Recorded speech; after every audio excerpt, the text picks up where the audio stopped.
हे what's up guys, welcome back once again. आज की कहानी जो हम एक्सप्लेन करने जा रहे हैं वो दुनिया के सबसे खतरनाक कैदियों से भरे एक प्लेन हाईजैक की है। इस प्लेन में एक जाबाज कमांडो भी होता है जो एक अपराध के सिलसिले में सज़ा काट कर अपने घर जा रहा है।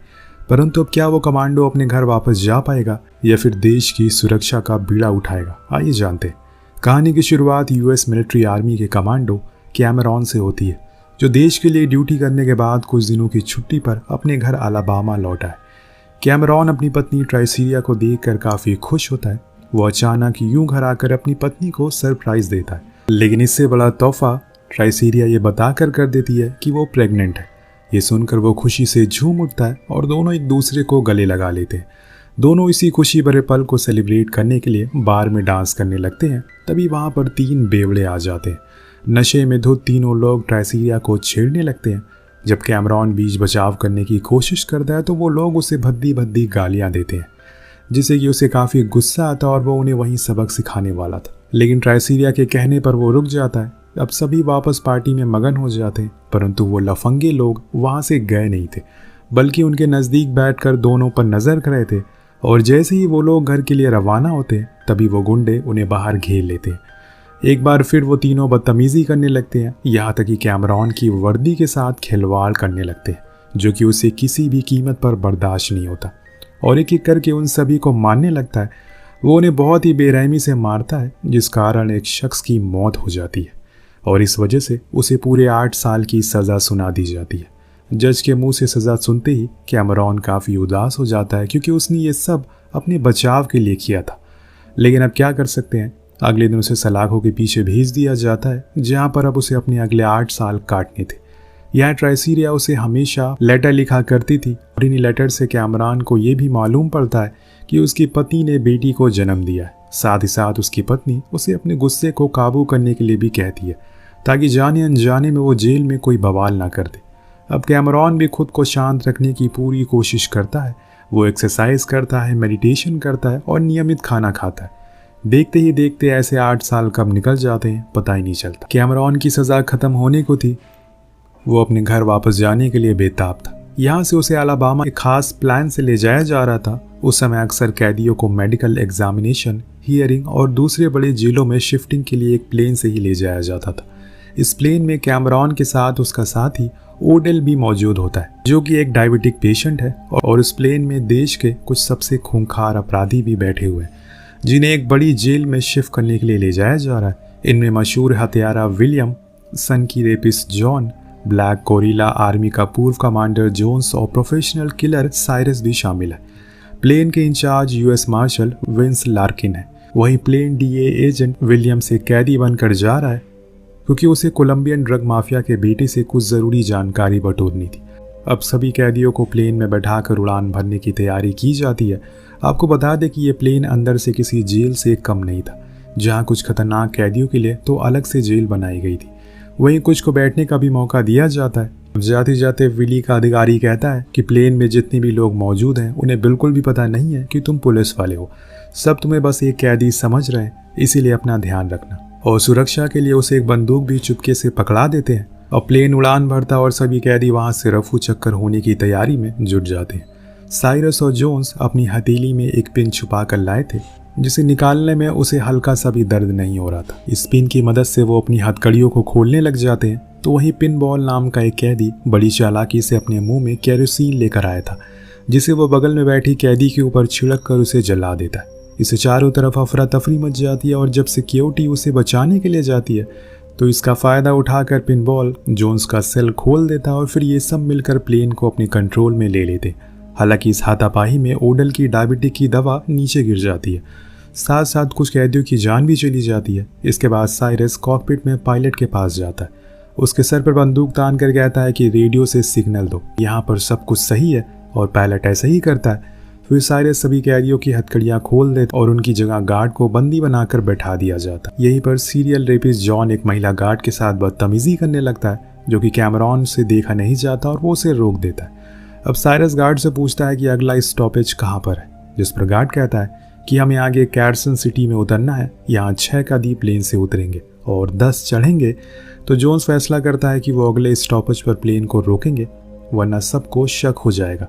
साथ ही साथ इन कैदियों में फ्रांसिस्को कैंडिनो भी होते हैं जो हमें दूसरे देश में जाने में मदद करेगा। पिनबॉल विली की हथकड़ियां खोलता है। जैसे ही वो उसे आज़ाद करता है, विली बंदूक उसके सर पर तान देता है, जिस पर कैमरॉन उसे काफ़ी समझाता है कि वो ऐसा ना करे। इस सिचुएशन में वो बचकर नहीं जा पाएगा, लेकिन विली को लगता है कि वो प्लेन आज़ाद करवा सकता है। इसी दौरान अचानक से गोली की आवाज़ आती है जो कि सीधे विली का सीना चीरते हुए निकल जाती है। साइरस एक ही शॉट ने विली को हमेशा हमेशा के लिए ऊपर पहुंचा दिया था। इसके बाद उन्हें एहसास होता है कि जिन 6 कैदियों को उन्हें नीचे उतारना था उनमें से 3 की तो मौत हो गई है, जिस पर साइरस अपने 3 साथियों को मरे हुए 3 कैदियों की जगह ले जाने के लिए कहता है। वो उनके साथ कैमरॉन को भी नीचे उतरने के लिए कहता है, पर कैमरॉन किसी भी कीमत पर नीचे नहीं उतरना चाहता। इसीलिए साइरस से झूठ बोलता है कि उसने अभी 15 साल की सज़ा है और बची हुई है, वो आज़ाद होना चाहता है। साइरस को कैमरॉन पर दया आ जाती है और कहता है कि ठीक है, एक काम करो, गार्ड जो कि मर गया है उसकी वर्दी उतार कर खुद पहन लो और प्लान के मुताबिक पायलट को कैदी की ड्रेस पहना दो, क्योंकि आप हमें इस पायलट की ज़रूरत नहीं है, हमारा दोस्त ईयल प्लेन उड़ा लेगा। वहीं जब कैमरॉन विली की वर्दी उतार रहा होता है तो उसमें से एक टेप रिकॉर्डर मिलता है, जिसे वो निकाल कर एक कैदी की जेब में डाल देता है ताकि जब ये कैदी नीचे उतरे तो पुलिस को ये टेप रिकॉर्डर मिल सके और वो समझ जाए कि प्लेन में ज़रूर कुछ गड़बड़ है। अब साइरस प्लेन को एक जगह उतार कर उन 6 कैदियों को नीचे उतारता है और ऐसा बर्ताव करता है जैसे सब कुछ बिल्कुल ठीक है। कमाल की बात यह थी कि वहाँ पर मौजूद सभी सिक्योरिटी एजेंट को हल्की सी भी भनक नहीं लगती। ये लोग कोई पुलिस वाले नहीं बल्कि कैदी थे। अब कैदियों के अदला बदली होती है, जहाँ 30 खून कर चुका खतरनाक कैदी गार्लान ग्रीन भी प्लेन पर चढ़ता है। उसके साथ ही ईयल नाम का पायलट कैदी भी उन्हें शामिल होता है, जो सीधे कॉकपिट में जाकर उसका ट्रैकिंग डिवाइस निकाल कर दूसरे प्लेन में लगवा देता है, जिससे कल को अगर पुलिस को हाईजैक की खबर लग भी जाए तो वो उनके हाथ ना लग सके। पुलिस जिन 6 कैदियों को वापस बस में ले जा रही थी उनमें से एक, जो कि खुद गार्ड था, वो पुलिस को कुछ बताने की कोशिश करता है, लेकिन पुलिस वाले उसकी एक भी नहीं सुनते और जब एक पुलिस वाला गुस्से में उसे मारता है तो उसकी जेब से ट्रांस रिकॉर्डर गिर जाता है, जिसे देखकर सभी की आंखें फटी की फटी रह जाती है और तुरंत वो सुरक्षा कर्मी अपने आला अधिकारी को ये बात खबर देता है कि प्लेन में कुछ गड़बड़ है। ये खबर एयरपोर्ट पर खड़े एक सुरक्षा कर्मी को भी लगती है। वो साइरस को रोकने की कोशिश करता है, लेकिन साइरस जान चुका था कि वो पकड़ा जाने वाला है, इसीलिए उसे गोली मारकर वहां से प्लेन टेक ऑफ करवा देता है। इस भागा दौड़ी में जो कि ट्रांजिस्टर लगाने पहुंचा था वो छूट जाता और वहीं फंस जाता है। अब यूएस मार्शल को प्लेन हाईजैक होने की खबर लगती है। वो लोग कहने लगते हैं कि क्यों ना प्लेन को एयरफोर्स से उड़ा दिया जाए, मतलब ब्लास्ट कर दिया जाए, आखिर उसमें बैठे तो सभी कैदी हैं। लेकिन विंस इसके खिलाफ था, क्योंकि प्लेन में कुछ इंसान अच्छे भी हैं और वो किसी भी कीमत पर निर्दोष की जान नहीं ले सकते। ऐसे में वो लोग प्लेन की लोकेशन ट्रेस करने की कोशिश करते हैं, पर लेकिन हकीकत में वो जिस प्लेन को ट्रैक कर रहे थे वो कोई और था, क्योंकि जैसे हम जानते हैं कि ट्रैकर कहीं और लगा हुआ है। अब प्लेन में साइरस और उसका साथी खतरनाक खूनी गार्लाइन को आज़ाद कर देते हैं। इधर कैमरॉन कॉकपिट में पहुंचकर साइरस से पूछता है कि हम लोग कहाँ जा रहे हैं, जिस पर वो कहता है कि हम यहाँ से एक सुनसान जगह लर्नर एयरफील्ड में लैंड करेंगे। वहाँ से किंडिनो के प्लेन में बैठकर हमेशा हमेशा के लिए इस देश को छोड़कर निकल जाएंगे। इतने में ईयल को प्लेन के गियर में कुछ खराबी महसूस होती है। वो साइरस से कहता है कि प्लेन में कोई गड़बड़ी लग रही है, गियर मशीन के पास जाकर देखो क्या दिक्कत है। अब साइरस अपने एक साथी के साथ कैमरॉन को वहाँ भेज देता है, जहाँ पर पिनबॉल की लाश पड़ी थी। कैदी कहता है कि जल्दी से नीचे फेंक दो।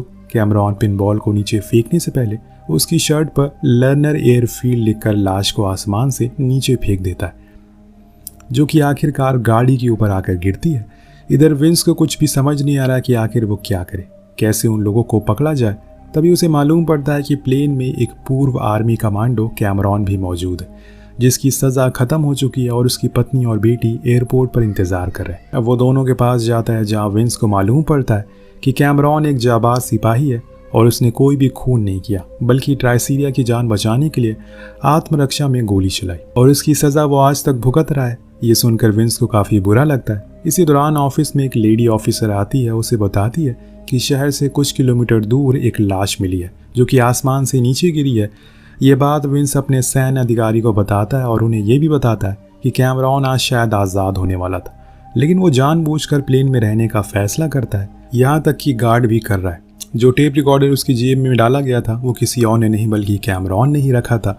और अब इस लाश पर लिखा संदेश ये साफ बता रहा है कि कैमरॉन हमारी मदद करना चाहता है, परंतु DEA वाले उसकी बात पर विश्वास नहीं करते। वो एक दूसरे प्लेन में ट्रांसमीटर के साथ अन्य एयरप्लेन के साथ उसे ढूंढने निकल जाते हैं। अब विंस को समझ आ जाता है कि जो कुछ करना है बस उसे करना है, ये सब उनकी बात नहीं मानने वाले, इसीलिए वो तुरंत ही कैमरॉन के बताए पते पर अकेले निकल जाते हैं। उधर प्लेन में एक कैदी के हाथ कैमरॉन का रिलीज लेटर लग जाता है। वो समझ जाता है कि ये आदमी झूठ बोल रहा है और वो यहाँ भी जान जाता है कि कैमरॉन एक आर्मी ऑफिसर है। कैदी ये सब चेक कर ही रहा होता है कि पीछे से कैमरॉन आता है और उससे पहले कि वो खबर जाकर बाहर बताए वो उसे जान से मार देता है। वहीं विंस लर्नर एयरफील्ड पहुंचकर गाड़ी को एक साइड में छुपा देता है और खुद वॉच टावर में जाकर प्लेन की निगरानी करने लगता है। थोड़ी देर में प्लेन वहां पर आ जाता है, यानी कि कैमरॉन की बात बिल्कुल सही थी, लेकिन प्लेन को गलत तरीके से लैंड करने की वजह से उसके आगे का हिस्सा जमीन पर ही धंस जाता है। अब सभी कैदी नीचे उतरते हैं और साइरस फ्रांसिस्को से पूछता है हमारा प्लेन कब तक यहाँ आएगा। फ्रांसिस्को बताता है कि बस थोड़ी देर में। इस बीच साइरस एक कैदी को क्लॉक टावर के ऊपर चढ़कर निगरानी करने को कहता है और खुद अपना जाकर बचे अन्य पुलिस गार्ड को और एक लाइन में खड़ा कर मारने वाला। लेकिन तभी कैमरॉन आ जाता है और साइरस को समझाता है कि हमें इन लोगों को मारने से कुछ भी नहीं मिलेगा, ये हमारे और भी काम आ सकते हैं, इन्हें मारना भी तो है तो बाद में मार देना, लेकिन अभी उनकी मदद से पहले प्लेन को निकालते हैं। ऐसे में सब लोग प्लेन को जमीन से निकालने के काम में लग जाते हैं। वहीं प्लेन में डायबिटिक के इंजेक्शन ना मिलने की वजह से ओडेल की हालत खराब होती जा रही थी, इसीलिए कैमरॉन इंजेक्शन ढूंढने के लिए जाता है। इधर कैमरॉन एक टेंट के अंदर जाता है जहां पर फ्रांसिस्को के कुछ आदमी पहले से मौजूद थे। वो उस पर हमला कर देते हैं और वो लोग कैमरॉन की जान लेने ही वाले थे कि तभी वहां पर विंस आकर उसे बचा लेता। लेकिन मौका पाकर वो दोनों एक दूसरे पर ही बंदूक तान देते हैं, क्योंकि इतना कुछ हो जाने के बाद कैमरॉन को अब किसी पर भी भरोसा नहीं रहा। लेकिन विंस उन्हें यह विश्वास दिलाने में कामयाब होता है कि वो एक पुलिस वाला है जिसे ट्राइसीरिया से कुछ देर पहले मुलाकात हुई थी। ट्राइसीरिया का नाम सुनते ही कैमरॉन अपनी बंदूक नीचे कर लेता है और शांत हो जाता है। अब विंस कैमरॉन से पूछता है कि जब तुम आज़ाद होने वाले थे तो तुम्हें ये सब करने की क्या ज़रूरत पड़ी, जिस पर वो जवाब देता है कि वो अपनी जान बचाने के लिए अपने दोस्तों की जान खतरे में नहीं डाल सकता। वहाँ पर कुछ अच्छे लोग भी हैं और उन्हें बचाना मेरा काम है। उधर फ्रांसिस्को मौका पाकर चुपके से अपने दोस्तों के साथ टेंट के पीछे मौजूद प्लेन में बैठकर भागने की कोशिश करता है, लेकिन विंस से क्रेन की मदद से चलती प्लेन को ही आधा कर देता है, जिससे प्लेन जाकर एक पेट्रोल पंप में लड़ता है।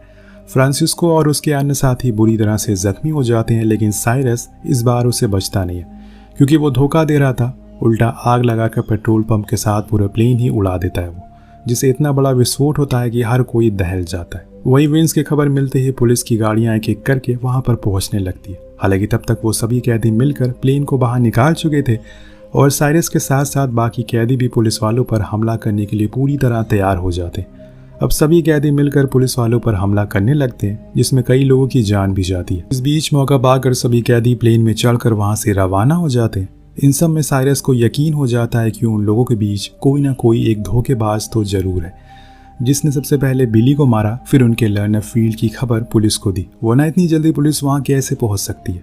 साइरस प्लेन में मौजूद सभी कैदियों से कहता है कि जो भी कोई हमारे बीच गद्दार है वो तुरंत मेरे सामने आ जाए, वरना इस महिला पुलिसकर्मी को मैं गोली मार दूंगा। कैमरॉन अब पूरी तरीके से फंस चुका था, उसके पास खुद को आगे करने के अलावा कोई चारा नहीं था। लेकिन अचानक ओडेल साइरस के सामने आ जाता है और कहता है कि वो खबरी मैं हूँ, मैंने पुलिस को तुम लोगों की खबर दी। अब ओडेल अच्छे से जानता है कि कैमरॉन के अलावा कोई भी उन लोगों को नहीं बचा सकता, इसीलिए वो खुद को आगे कर देता है और साइरस ओडेल को गोली मार देता है, जिससे उसके शरीर का काफ़ी खून बह जाता है, लेकिन अभी भी उसके अंदर थोड़ी सी जान बाकी थी। दूसरी तरफ DEA के अधिकारी चॉपर से प्लेन पर हमला करने की तैयारी करते हैं, लेकिन विंस ऐसा करने से मना करता है और बार बार उनकी और प्लेन के बीच आ जाता है। DEA और कैदियों के बीच गोलीबारी खत्म होने का नाम ही नहीं ले रही थी। यहाँ अपने दोस्त की जान बचाने के लिए कैमरॉन सभी से लड़ते हुए सीधा कॉकपिट में पहुंचकर पायलट को प्लेन लैंड करने के लिए कहता है। वहीं वॉकी टॉकी से DEA अधिकारी को कहता है कि यहाँ पर कुछ मासूम पुलिस वाले भी हैं, कुछ लोग घायल भी हैं, हम सभी नीचे उतर रहे हैं, तुम्हें प्लेन पर हमला करने की कोई ज़रूरत नहीं है। परंतु गोलियां लगने की वजह से प्लेन काफ़ी ख़राब हो चुका था, उसका एक इंजन तो बिल्कुल भी काम नहीं कर रहा था। ऐसे में लैंड करना तो थोड़ा प्लेन को कुछ और दूर ले जाना भी मुश्किल हो रहा था। प्लेन सीधा जाकर न्यूयॉर्क सिटी में उतरता है। पुलिस फौरन जाकर प्लेन के चारों तरफ घेर लेती है, जहां पर कैमरॉन अपने घायल दोस्त ओडेल को एम्बुलेंस में पहुंचाकर बाकी के गार्ड को भी छुड़ाता है। साथ साथ पुलिस अन्य कैदियों को दोबारा से हिरासत में ले लेती है।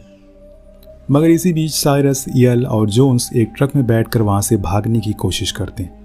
कैमरॉन और विंस की नज़र उस पर पड़ती है और दोनों उसका पीछा करने लगते हैं। कैमरॉन बाइक को काफ़ी तेज़ चलाते हुए ट्रक में कूद पड़ता है और जोन्स और रियल को काफ़ी मारता है। वो साइरस को इतना मारता है कि उसे एक ट्रक में ही बांध कर दूसरी तरफ फेंक देता है और ट्रक सीधा जाकर एक कंटेनर से लड़ जाती है, जिससे बहुत बड़ा ब्लास्ट होता है और इसमें साइरस के साथ साथ बाकी के साथी भी मारे जाते हैं।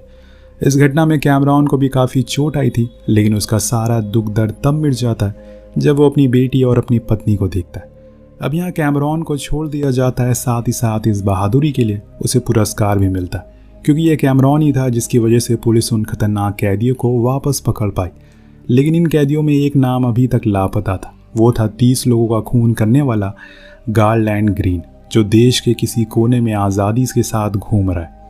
इसी के साथ ये कहानी यहीं ख़त्म हो जाती है। तो दोस्तों आज के लिए बस इतना ही। अगर वीडियो अच्छी लगी तो लाइक ज़रूर करिएगा। मिलते हैं अगली वीडियो में। Thank you so much watching. Peace out.